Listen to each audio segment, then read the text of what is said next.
Welcome to OAA Now, your home for Oakland Activities Association news and information. Here's your host, Sammy Taramina. Welcome to OAA Now. It's Sammy Taramina, blogger of the Dragons, then blogger of Inside the OAA, and one of the hosts between Taramina's and Orion Neighborhood Television. I'd like to welcome our friends watching on Oxford Community Television and also those watching on YouTube.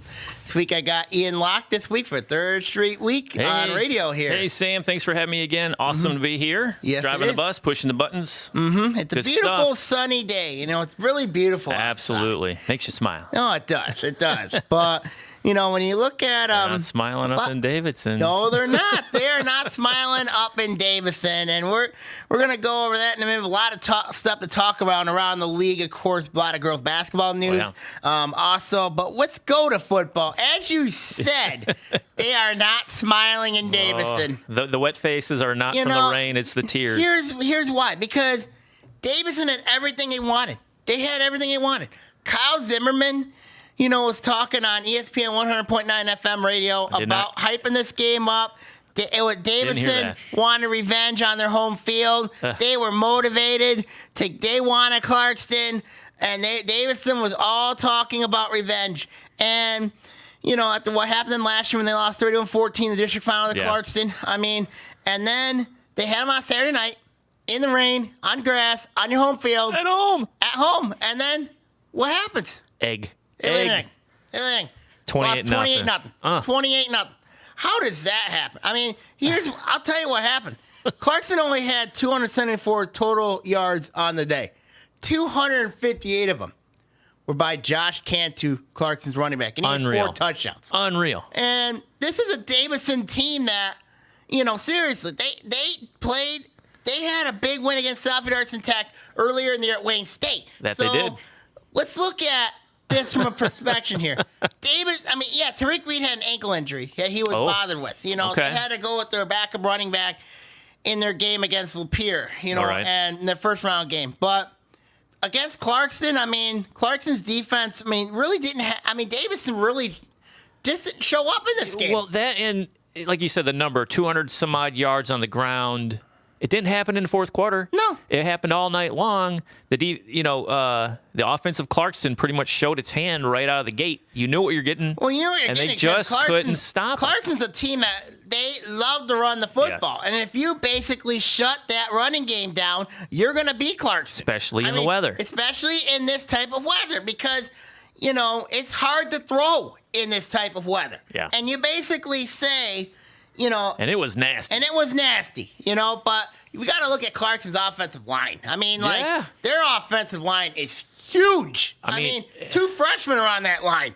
You know, when you look at Rocco Splinter, you look at him, you know, I think he's going to be a very good player for Clarkston in the next 3 years. But that whole line is the reason why Clarkston did well against Davison. I mean, for Davison, what do you got to say? This is the second year you lost to Clarkston in this weather. I mean, you're out of excuses. Do you have total yards for Davidson? I do not in this one. No, I do not. But I know it was not good. 0 on the scoreboard says a lot. Right. But, were they moving the ball or not moving the ball? Davison was moving the ball. I mean, but they just couldn't score. I mean, you know, when you look moving between the 40s, you know. Right. They were doing well between the 40s, but Clarkson, it looked like Clarkson just literally dominated Davis. Yeah. They dominated. I mean, you know, and what does it say for Kyle Zimmerman? Of course, he's trying to turn Davison into one of these state powers. You know, that could be a really powerful for years. But,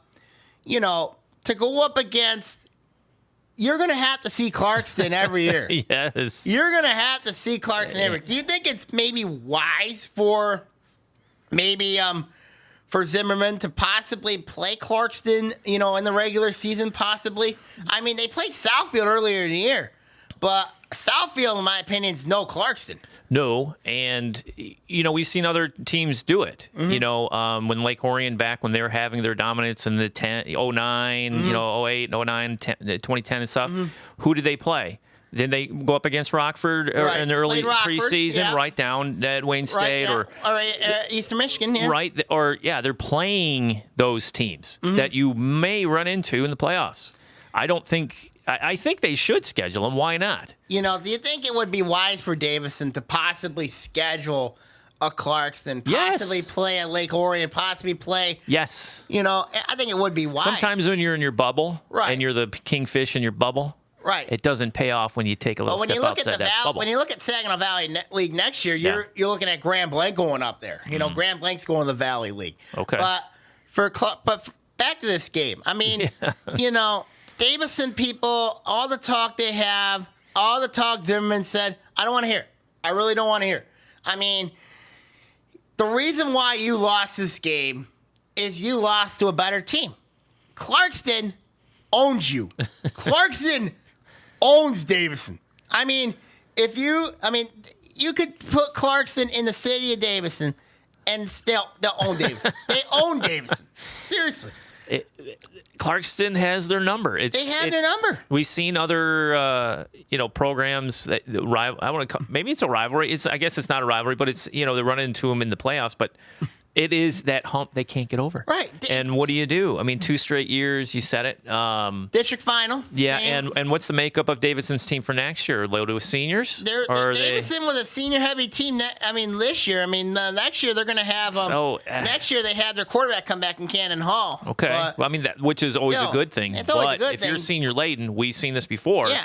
And they lose their 2 top running backs. Then what? Then what do you exactly. got? So I think it's going to be really, really tough for Davidson. Awesome win for Clarkston. Now they're going to be going out west, and we're going to preview their matchup with Holland West, Ottawa. I just pulled it up here on the MHSAA board. They're going to be playing Holland West, Ottawa. Squeaking by Rockford. They're playing Saturday at 1 o'clock. We're going to talk about that one in a couple minutes. Cool. Let's recap the other games. Let's talk about Rochester Adams. Adams.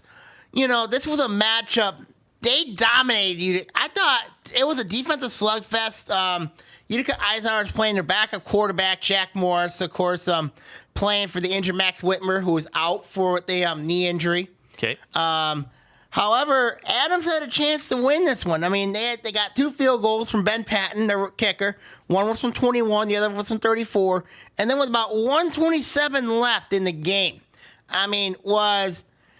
Morris threw a 37-yard touchdown pass to wide receiver Ben Metz. Unbelievable. With 1:27 left. Adams had a chance to go and win that game, but they ran out of time. So now you said there's a video of that play out there somewhere. There is a video of that play somewhere, yes. Did you see it on Twitter? I did see it on Twitter. Okay. And the play was, of course, it was basically the safety bit. The strong safety, he bit, and caused that separation for a touchdown.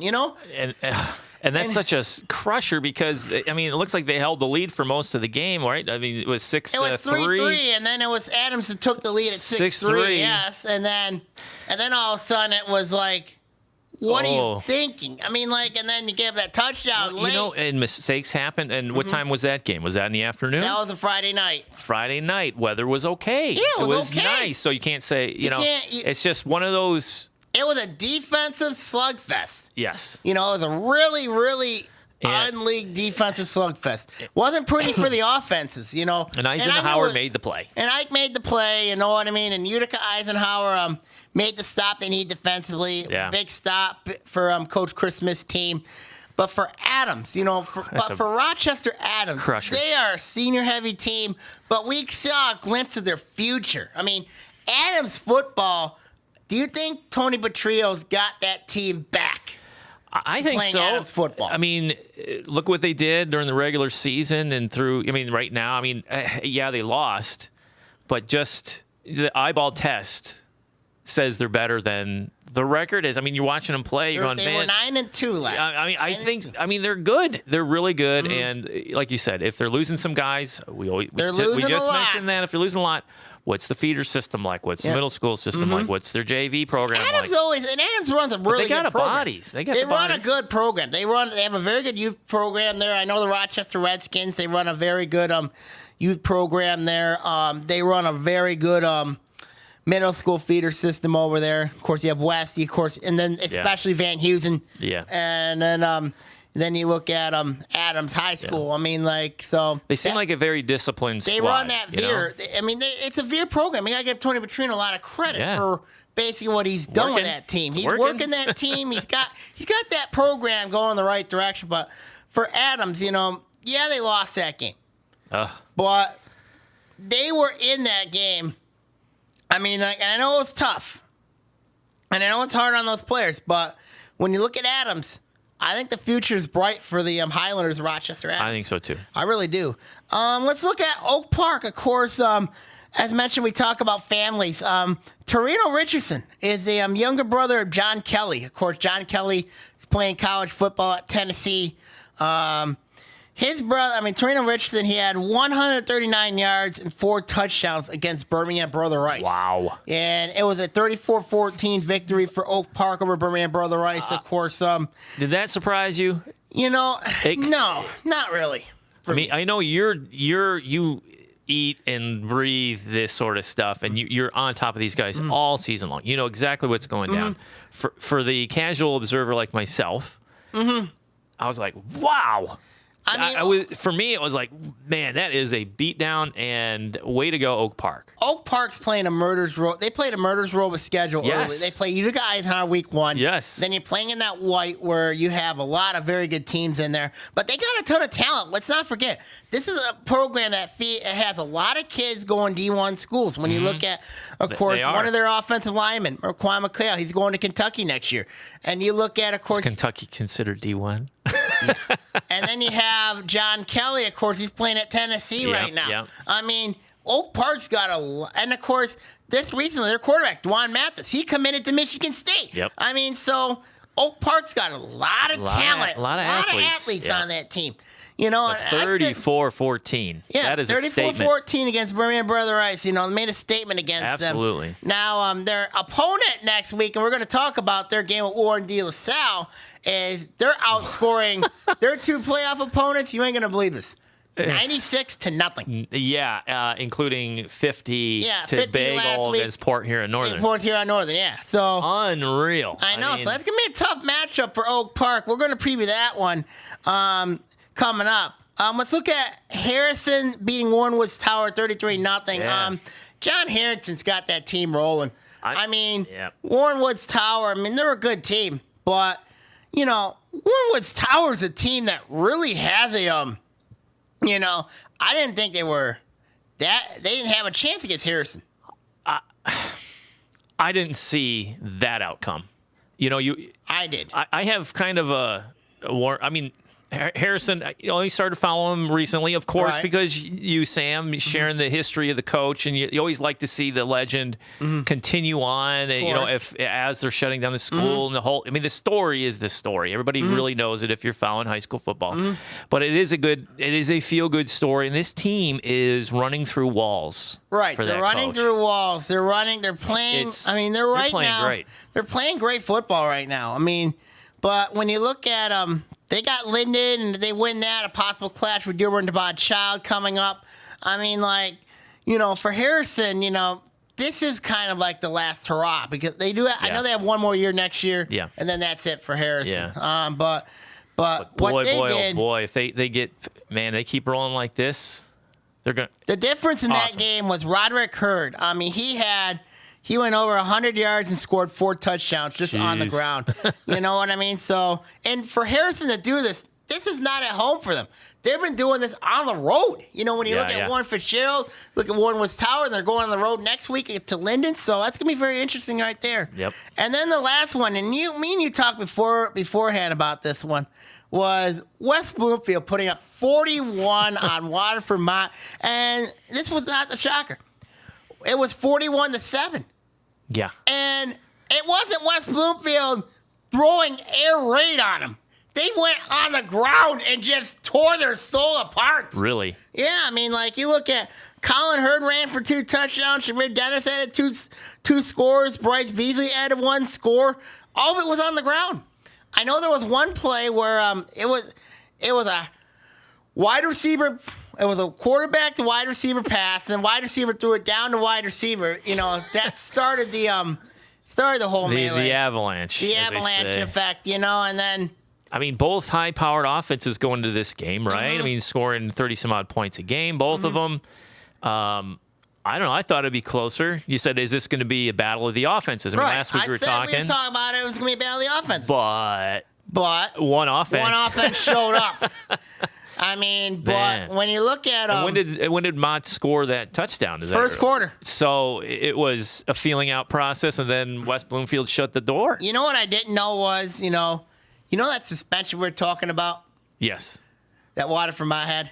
Chris Farr was still serving that suspension. Yeah, it was the second year of a suspension. Of course, if you recall what happened, of course, the Waterford Mott investigation and all that.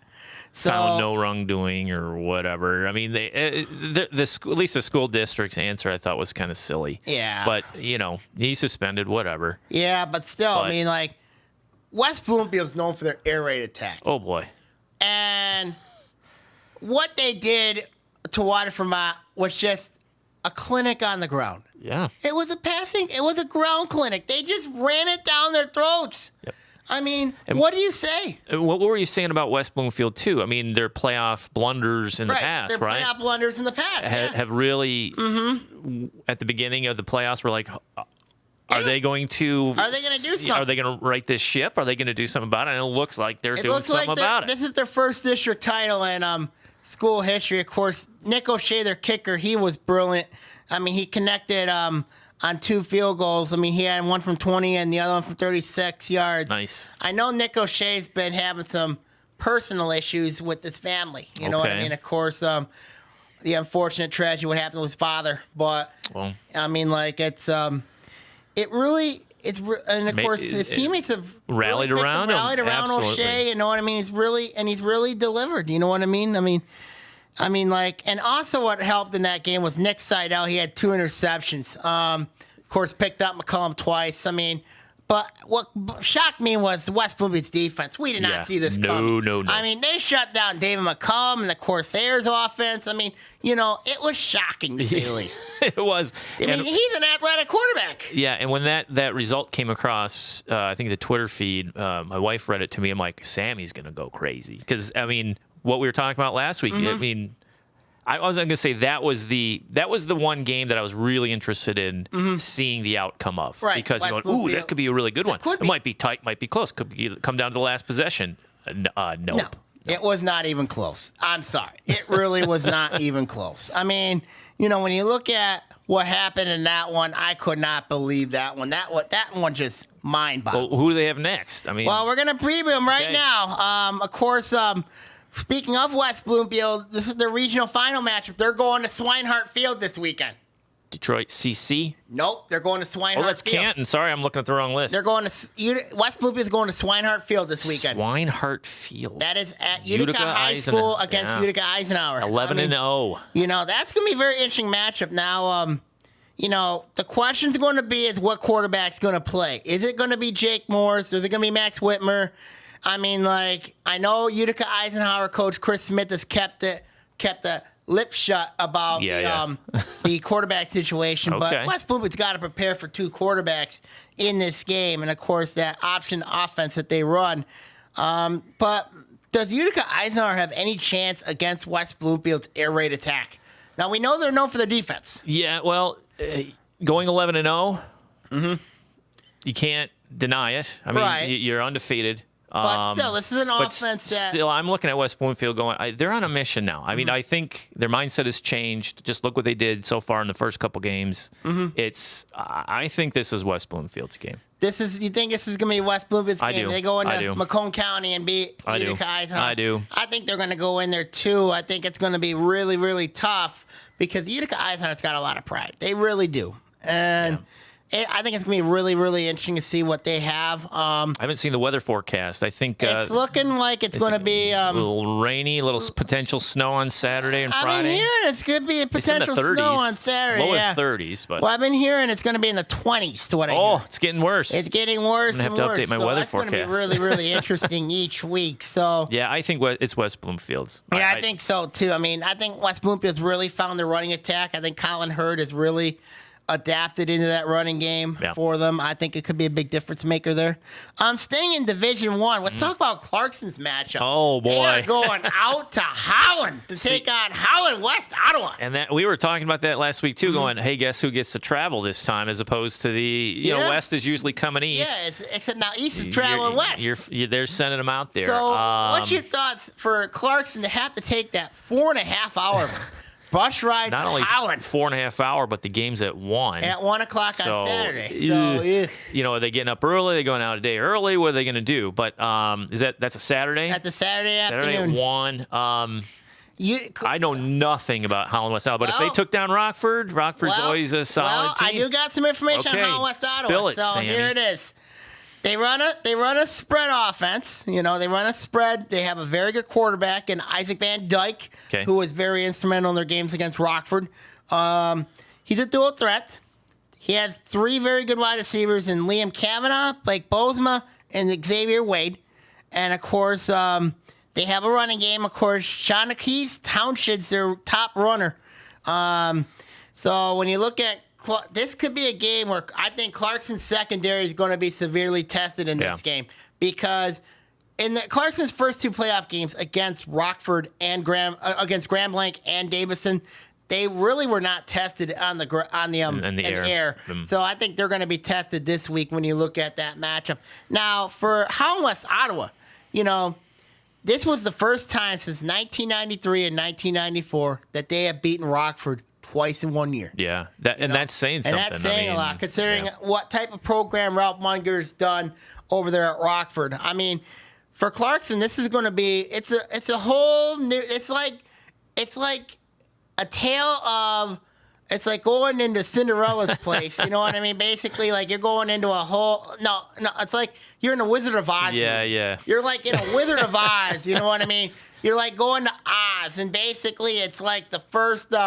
It's like a whole new world. Yeah. And I think for Clarkson, this is going to be a whole new world. And I don't think Clarkson is as good as people think. I'm not being mean to you. I don't think they're that good. But with Clarkson too, if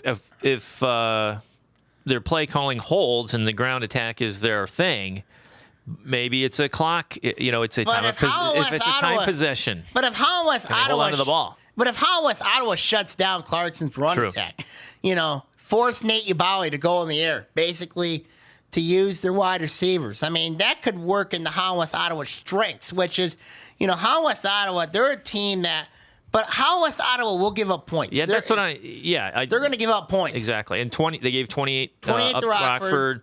And, you know, you're looking at it going, I don't see on here where else they've, I don't know if they have them listed. Yeah, Holland West Ottawa took on, Holland West Ottawa played Granville. Yeah. And Granville scored 29 on them. Granville's put 29 on them. So I think Clarkson can score on these guys. Yeah, and like you said, if they can get the running game going, but what always comes with the running game, you have to keep them honest in the air. Yeah. But if the running game goes and they can control that clock, they have a shot. And the weather forecast is key in this one because I've been hearing over there in Holland, snow possibly in the forecast because they usually get those lake effect bands coming over. Absolutely, and at this time of year. So I think it's going to be a really tough one task to keep the eye on there. Keep the eye on there. That's the game to keep an eye on there.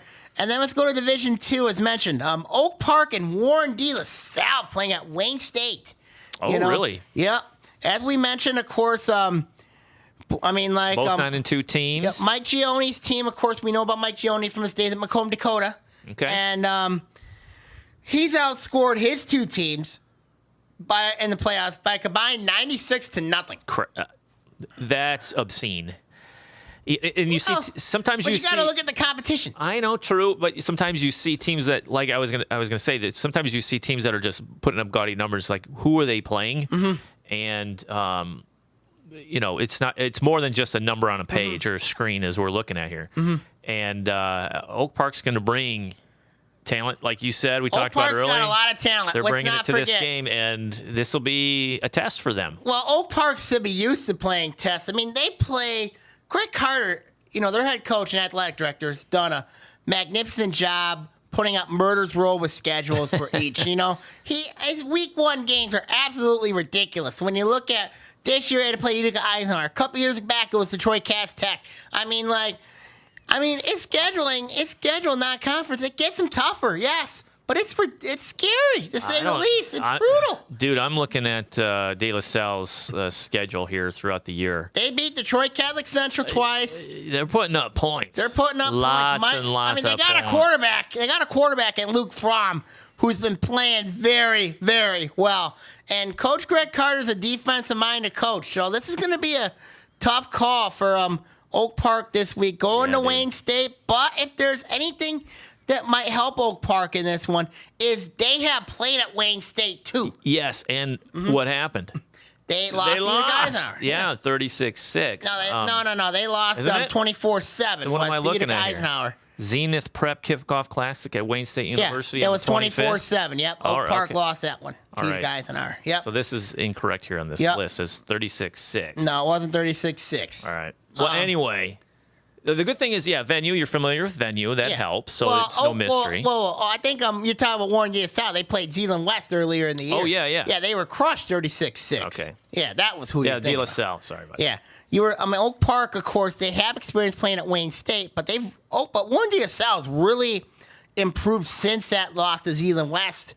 And, of course, Zeeland West, got upset again by Zeeland East in the playoffs. And, of course, look what happened there. Zeeland eating their own. Zeeland East and Zeeland West is one of the best rivalries in the state of Michigan. Also, Traverse City Central, Traverse City West, of course. Traverse City Central beat Traverse City West in that one. So that was crazy as well. But for Oak Park to win this game, do you think Oak Park's got a shot in this one against Warren D. South? I do. And like you said, it's about who they've played. And I'm looking at Oak Park's played a murder's row with schedule. Looking at their schedule, who they've played, and they've played quality guys. I mean, Harrison, Groves. Yep. Scored on Groves 34-14, right? Stony Creek in there. 48-0.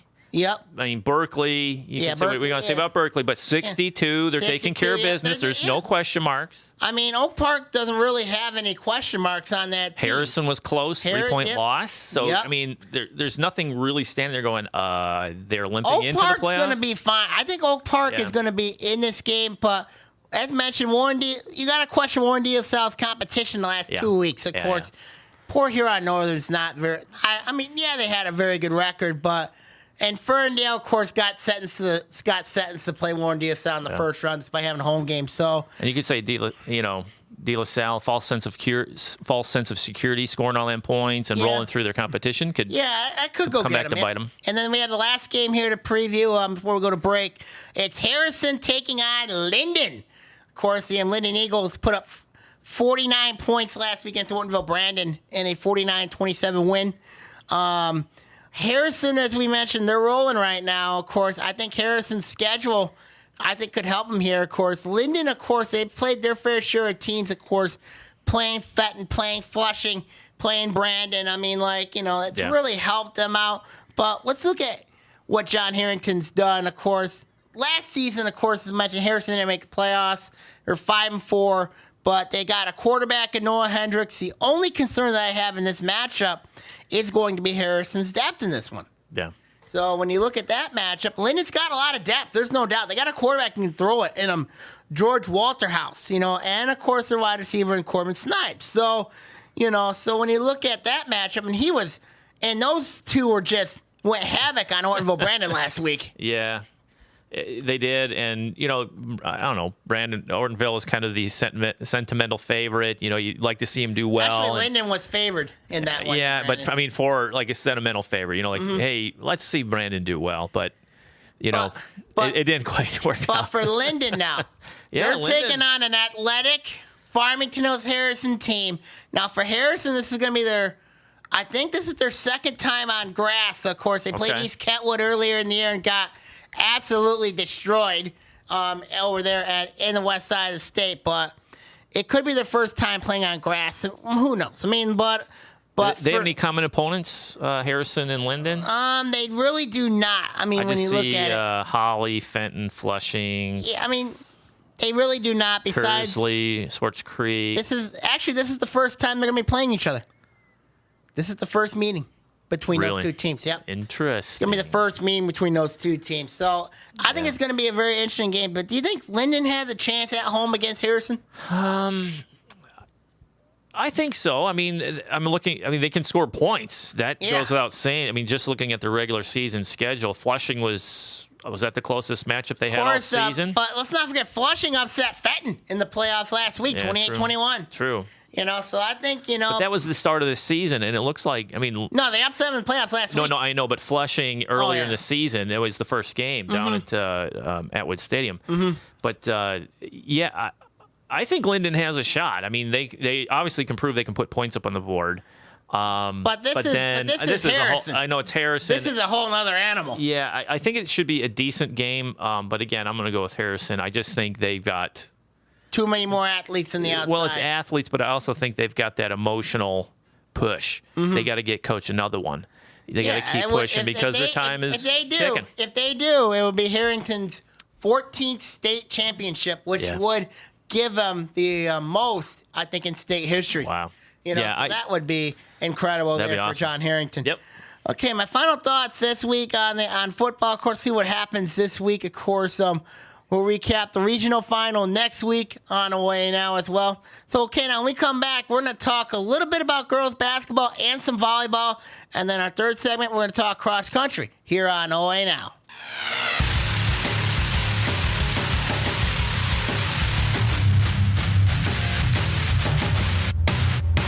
Please remember that CFL bulbs, those curly, energy-efficient light bulbs everybody is using to save electricity, shouldn't be thrown away in your trash.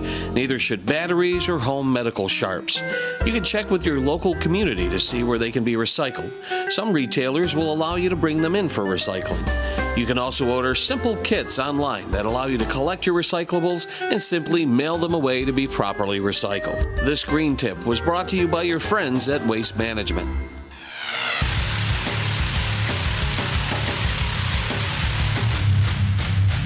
Welcome back to OAA Now. I'm Sammy Termini here with Ian Locke here. Hey. Yep. We got a lot of news around them girls basketball ranks. As we mentioned, girls basketball tryouts starting this week. Exciting. Yep. But there will not be a OAA team that will field the girls basketball team this year. As mentioned, of course, we talked last week about it. The Harrison Hawks have officially confirmed they will not field the girls basketball team this year. Unfortunate.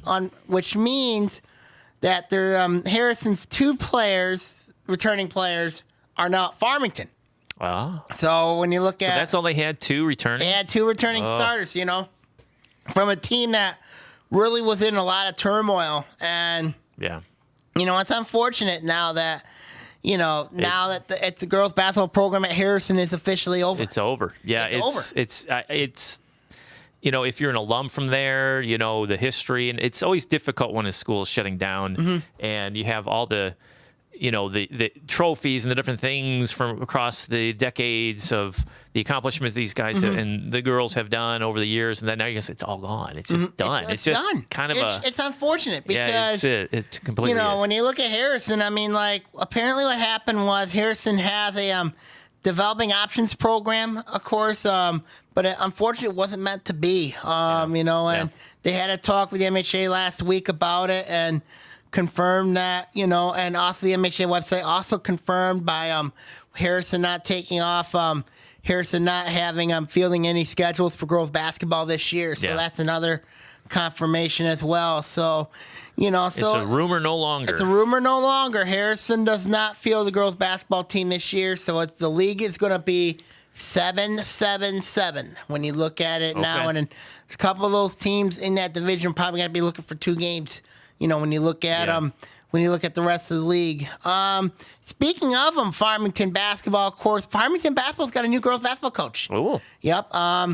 Laura Guzman was named the new head coach at Farmington. Just recently? Yep. Late in the game. Recently, yep. Of course, it's going to be the third coach in 3 seasons for Farmington. Of course, she takes over Kayla Wambach, who was a 1-year coach there at Farmington. And, Farmington last year went 5-16. They're now, of course, with the split up the 3 teams. Of course, they're in the blue now. Okay. But Guzman's an interesting one because she's no stranger to OA. I mean, she really isn't. Because she was at Rochester. She coached. She was an assistant at Adam Sheldon And, of course, she played, she was the varsity softball coach at Rochester. Okay. Yep, so she's no stranger to the league, but she comes from Ann Arbor Gabriel Richard, where she was there for 4 years. She coached both the basketball and softball teams there. I don't know if she will have any involvement in the softball program over there at Farmington, but, it wouldn't hurt. I mean, Farmington's really struggling softball. Well, if you have experienced coaching staff, take it. I think throw so. 'em in. And it was very interesting because I found out, according to the Dearborn Devon Child page, when she was hired, she was credited as an assistant for helping Adam Sheldon turn around a Falcons team that was 3-18 back in 2010 and 2011 to a 12-9 team in the 2012-2013 season. So she's got a history of turning programs around. But now you have 4 players back, from this team. You're adding to 2 Harrison players. You're adding Olivia Perkins and Nevada Hargraves. Those are the 2 players that coming in from Harrison. To go along with Michaela Martin, who's a very good shooting guard, and Abby Seminowski, who's a forward. Okay. So, for Farmington, there's some pieces there, when you look at that division, when you look at that team. Do I think it's a team that I think could be a division champion this year? Yeah. No, because I think Avondale's better. I really think Avondale's a better team in that division. I think that when healthy, Avondale's going to be a team that could do some damage this year. I know their staff very well. I mean, Avondale's going to be a team to keep an eye on. I think that Oak Park, they went down a division. Okay. I didn't realize that. And girls basketball. And then, of course, when they get into district play, how do you like this for a district? This is going to be rough. Okay. District's going to be played at Farmington, at Farmington Hills Mercy. You have powerhouses North Farmington, Farmington Hills Mercy, Groves, and Southfield Arts and Tech in that district. Oh, my word. That is... How is that drawn? Random? That was... I'm doing my air quotes. Random? Random? Yeah, right. I mean, Man. But that's a brutal district when you look at it and I feel bad for Guzman already because not only do you got no favors. I mean, she's got no favors. I mean, they've also had issues playing against St. Catherine Siena and Academy. St. Catherine Siena and Academy has owned Farmington in girls basketball. Just owned them. Really? Yeah, I'm not kidding you. I mean, if you want to prove something, this is where you got to prove it. You got to go in there. I fear Farmington. I'm beating St. Catherine Siena Academy first. Yeah. I really am. Because... Will it be a good gauge of where you sit? Would be a really good gauge. If you get your doors blown off, then back to the drawing board. You got issues, yeah. But look at that. Keep it competitive, though. That district's going to be just insane. Yeah, that's you're done. Clearly, we've seen districts drawn like that over the years. You're like, well, how does that happen? Spread the wealth. Nope, they just murderers row. Nope. I mean, remember a couple of years ago? I remember when they split Lake Orion and Clarkson up. Yeah. Both Lake Orion had a really deep playoff run, of course, in boys basketball and volleyball. Yes. And then when they put Lake Orion and Clarkson back together, it's like it's just a difficult. It's a difficult road. Least. It's very difficult to say the least. You got to be kidding me.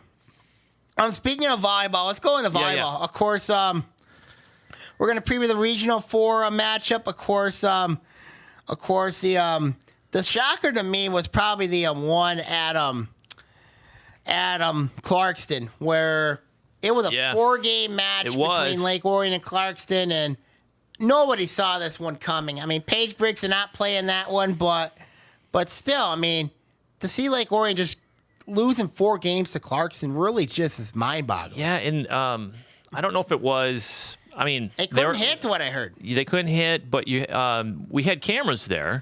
The game is floating around somewhere. We have it at Lake Orion High School, and we should get it on Orion Neighborhood Television. I'm planning on tonight, hopefully airing it. I got to get it from the high school. Right. But from what I've heard was that it was a tight game. Their 3 games were tight, 25-23. Yeah, and Lake Orion took the second one, correct? Correct. And so you go after the second game, you're like, okay, this is anybody's game. And then, and they said the last match. Fourth game is the one I want to know. That was not they good. They couldn't stop them. And they were saying the big hitter. Who's the big hitter? Malinowski. Right? Malinowski. She took over. And they said she was just dominant, which you expect in the playoff run from the top players. She's going to Michigan next year. Yeah. I know she's going to Michigan next year, but still, we've seen her in action. We've seen her. I've had the pleasure of seeing her for 4 years. Yes, and and I called the regular season matchup. Lake Orion shut Malinowski down. They did. But we were at home. Do you think the home court mattered here? Well, also look at at that time, what was the condition of Lake Orion? I mean, they ran through a string of injuries, and then they're trying to get them back into. I mean, up until all this injury bug plagued the Dragons, they were rolling. Rolling people. They lost a couple a head scratcher here or there, but you had some key injuries. Right. And that did they get back into rhythm again? I don't know. That's why you play the game. Nothing's a given, and you got to earn everything. That's what happened to Lake Orion. A team that I'm very impressed with who catch your first ever district championship was a former Lake Orion coach, Ross Talbot's team at Stony Creek, of course, beating Utica Eisenhower in 5 games, and then, of course, beating Romeo. I mean, Stony Creek, it was on Ross Talbot's birthday that Stony Creek won the district championship. Nice. So, congrats to the Cougars there. Now, for their reward, they draw Birmingham Marion in the first round of the in the regional matchup. So that's a 5:30 start at Bloomfield Hills. Do you think Stony Creek had the chance to possibly pull this off against Lauren Duquette's Birmingham Marion team? I mean, we saw Stony Creek earlier in the season against the Dragons, and I'm not going to say I'm shocked that they're there. Maybe a little surprised. I think they have a chance. I mean, you're there. You're there. And, regular season, like you say, you throw it out. It's playoffs now. So you move on to the second season, as they say. So I think they have a shot. Birmingham Marion was really dominant at West Bloomfield. I mean, they won that Waterford Mott. They swept Waterford Mott, Bloomfield Hills, and Rochester Adams. Of course, I didn't expect them to sweep Adams and Bloomfield Hills the way they did. But Birmingham Marion right now, starting to prove that they're starting to come back a little bit. They're starting to come back. They're always tough. Mm-hmm. Always. And then the other matchup in there is Clarkson against Troy. And these two know each other. Oh, very well. These two know each other. I mean, basically, when you look at them, of course, they had a 4-game matchup at Troy with Clarkson winning there. And then do you think Troy has a chance in this matchup to pull off the upset against Clarkson? And they got talent. They got Jessica Robinson, Kelsey Muller, and Fran McBride. Yeah. Do you see him pulling off the upset? I think they can. Clarkson's this beast. Mm-hmm. I don't know what's in the water over there, but anytime playoffs roll around, they perform. The athletes just come out. I mean, the coaches haven't prepared. They've got a mindset over there. It seems that it's just they're locked in the postseason, and I'm not going to bet against Clarkson at this point. I mean, they took down Lake Orion. Lake Orion's a tough squad. You shouldn't bet against Clarkson. I think Clarkson. I think Troy. It's going to be close. I'm going to say it's going to be close. They know each other. They're very familiar. There's no mysteries. No. And it's just a matter of execution at this point. I think it's going to be Clarkson Birmingham Marion District regional final, and I think Clarkson will win that one. Do you think Clarkson can win that one? Ooh, I don't know. I haven't seen Marion. I mean, yeah, we're partial, of course, the OA because that's the name of the show. I haven't seen Marion in action, so I can't really speak on it. Birmingham Marion and Clarkson, yeah. Until I see otherwise, I'd say Clarkson rolls through. I mean, they're just so good. I think Clarkson will roll through, and I think they're going to if there's one team I know they want in the state quarterfinal, it is the Fenton Tigers, because Fenton beat Clarkson last year in the regional final at New Baltimore Anchor Bay to get to where they were at. So I think Clarkson would love to get another shot at Fenton in the playoffs, and I think they'll get by Fenton. They could be a state semifinal team here. And every year you have to. It's like a broken record, Sam.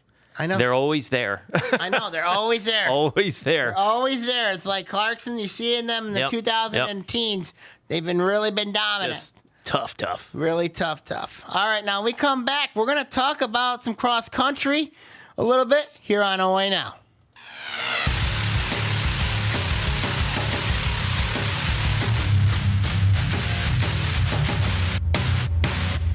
This is Lake Orion's own, the local voice. Call ONTV and get on air. 248-393-1060. Let your voice be heard. Internet radio for all. Call ONTV and get on air.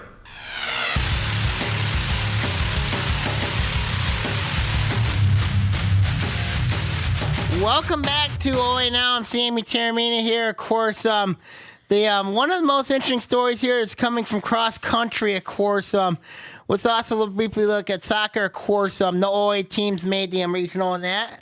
So let's go back to cross country. Of course, we have a state champion in the OAA and girls, the Troy girls cross country team. You called it, and Troy ended up becoming the state champions in Division I for cross country. Congratulations to the Lady Colts. We saw them last year in 2016. The way they were building that team, they came out. This was not out of nowhere, Sam. Troy was dominant all season. They dominated the Jamborees all year. County, they were battling Milford. You know, the guys down in Milford who are always there's defending state champ on the women's side, on the cross country side, and Troy handled them in the county meet. I mean, this is not a shocker. Yes, I did call it. Just seeing the depth they had was ridiculous. They scored 127 points to knock out Northville slightly, right? Northville scored 132, so it was a tight one. And we're talking 245 runners. And out of that mess, Troy is victorious at 127. And they're all-state runners, but when you look fantastic. But when you look at Troy, I mean, like, you said that nobody saw this coming out of nowhere. Well, so I was there, cheering on the Dragons and the OAA teams that we know about, Clarkston, of course, Seaholm, right? And so we're cheering these guys on. And when they started the race, the big announcement was for the D1 girls that they said there's at least 5 runners in this field of 245 that are nationally ranked, and if not having the top runner or one of the top runners in the nation. Yep. So the field is huge and stacked and just loaded. The talent in in Oakland County and Southeast Michigan in general is just ridiculous. I know. I mean, Pioneer, right? Yeah, Amber Pioneer. They were 4th on the girls' side. Milford was 5th. Seaholm was 7th. Clarkston rolled to 8th. They were 11th last year. They come in at 8th, and they had some good. Clarkston's a team that's very young too. As we mentioned, when we did their track meet against Lake Orion. I mean, like, correct. They are. I mean, like. That big 4, is going to be the key for Coach Kevin. And now it's going to be a big 5. I mean, they keep loading up. Now Clarkston, they're loaded with juniors, like the big 3s we say, the Fergusons and Liz Dalrymple. They're juniors, so they're coming all back. And plus, they have a stable of freshmen who made a point at the state meet, right? I can only imagine what track's going to look like. It's going to be fun, and it's going to be fun. Let's just say that. Now, on how did Lake Orion do? We'll just share the Lake Orion Dragons finished 17th in the state out of 27, and they had one All-Stater in freshman Sophie Novak coming in at 28th, running an 18:25.3 in their 5K.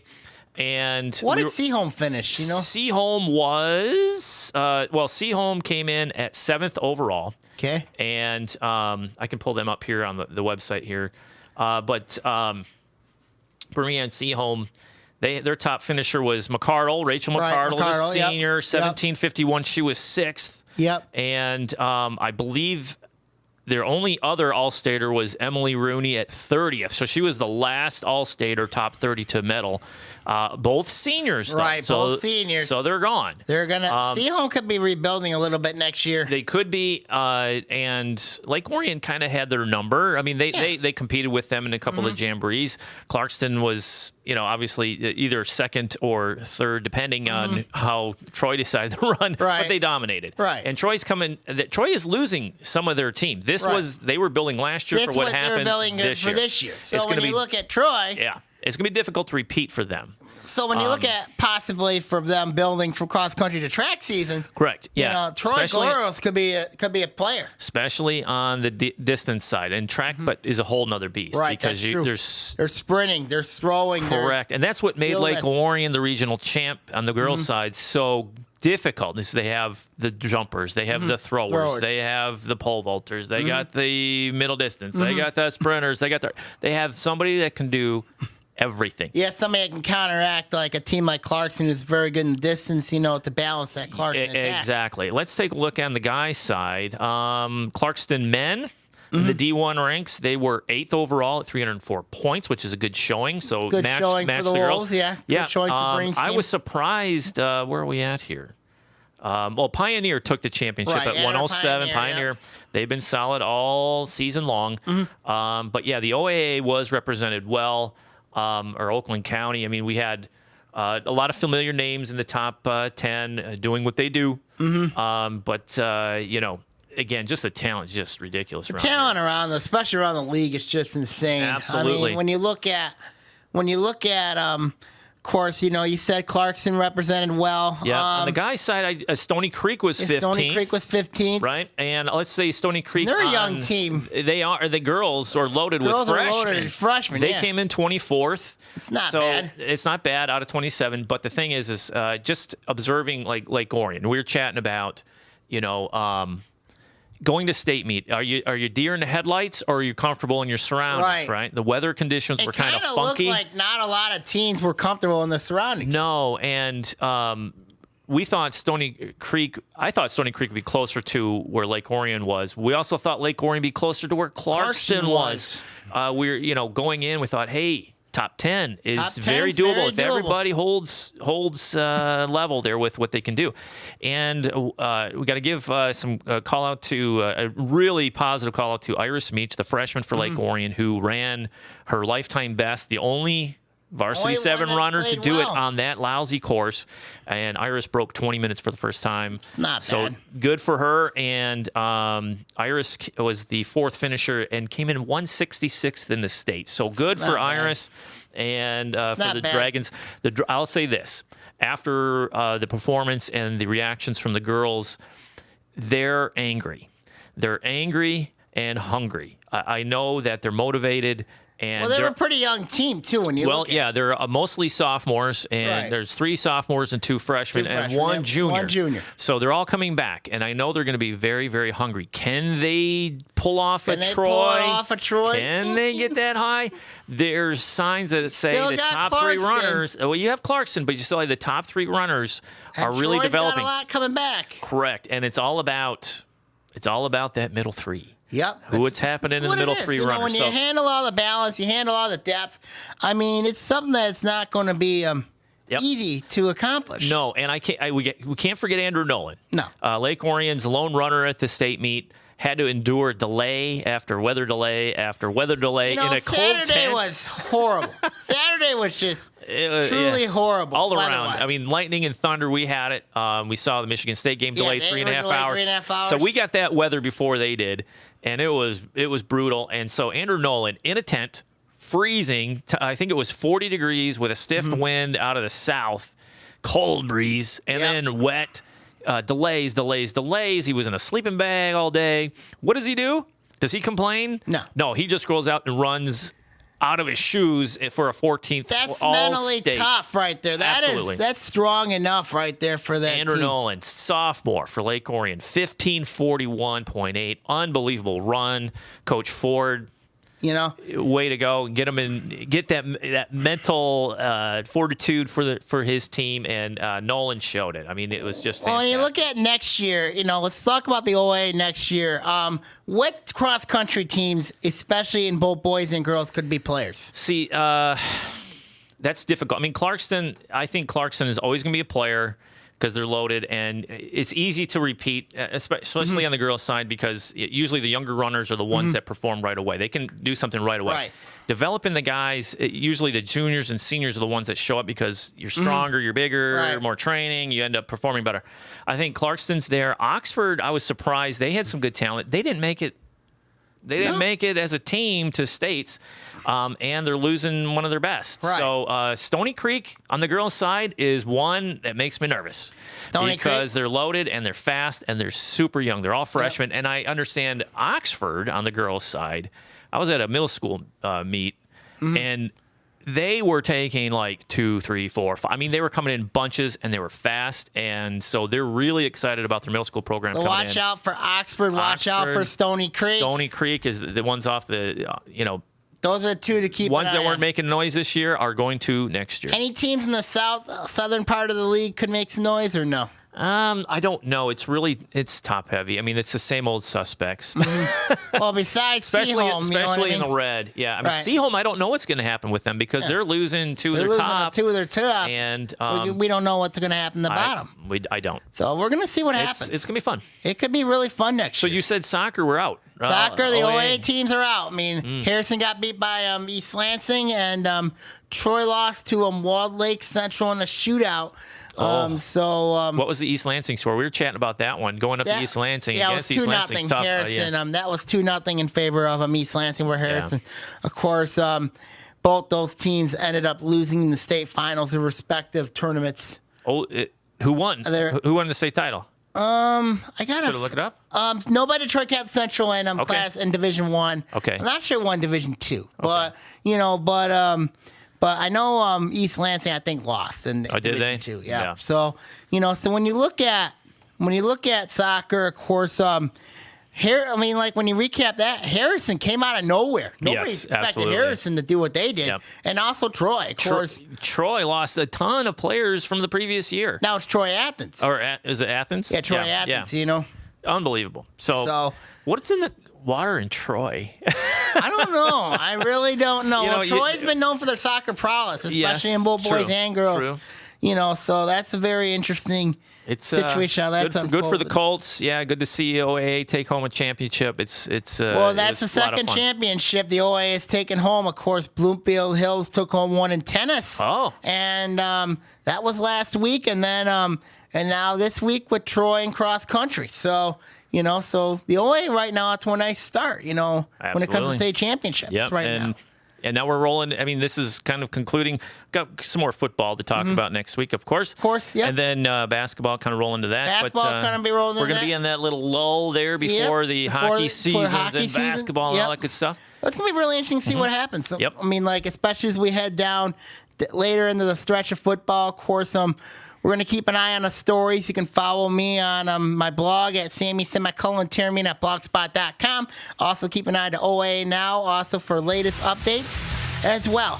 So, this is Sammy Termin. I'm Sammy Terminus. For Ian Locke, I'm Sammy Terminus signing on out. Take care, everybody. Thanks, Sam. Thanks for tuning in, everybody. This is on TV and The Local Voice. All opinions on this program are Sammy Termina's alone and not those of ONTV, its board of directors, or the OAA.